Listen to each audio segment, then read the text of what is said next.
ঢাকা শহরে ব্যাটারি চালিত অটোরিকশা চলাচল বন্ধে হাইকোর্টের আদেশের বিরুদ্ধে সুপ্রিম কোর্টে আপিল করবে সরকার। আজ সন্ধ্যায় ফরেন সার্ভিস একাডেমিতে সমসাময়িক বিষয়ে সাংবাদিকদের ব্রিফিংকালে এই কথা জানিয়েছেন প্রধান উপদেষ্টার উপপ্রেস সচিব আজাদ মজুমদার। এ সময় সাংবাদিকদের বিভিন্ন প্রশ্নের জবাব দেন উপপ্রেস সচিব অপূর্ব জাহাঙ্গীর। বিমানবন্দরে কেউ যেন হয়রানির শিকার না হয় সে বিষয়ে সরকার সচেতন রয়েছে বলেও জানান আজাদ মজুমদার।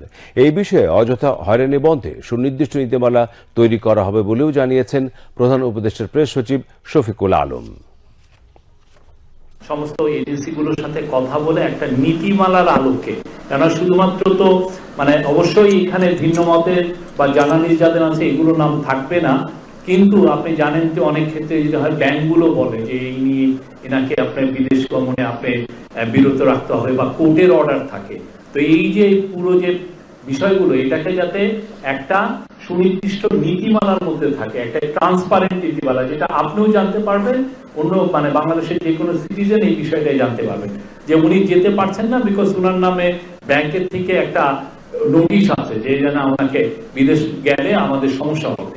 তো এই বিষয়গুলো খুবই স্পষ্ট নীতিমালার মধ্যে আসবে।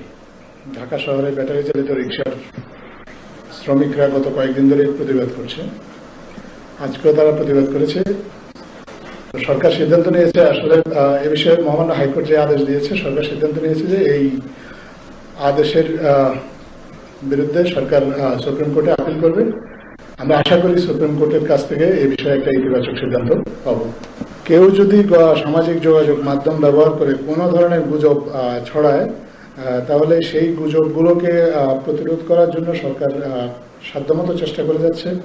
আপনারা দেখেছেন যে আমরা আমাদের প্রেস উইং থেকেও আমরা একটা আলাদা একটা পেজ খুলেছি, যেখানে আমরা চেষ্টা করছি যে আপনাদেরকে সঠিক তথ্যটা দেওয়ার জন্য, যাতে কেউ কোনো বিভ্রান্তি ছড়াতে না পারে। তাছাড়া ইন্ডিপেন্ডেন্ট ফ্যাক্ট চেকার যারা আছে তারাও তাদের মতো করে এ ধরনের গুজবগুলো প্রতিরোধ করার চেষ্টা করছেন।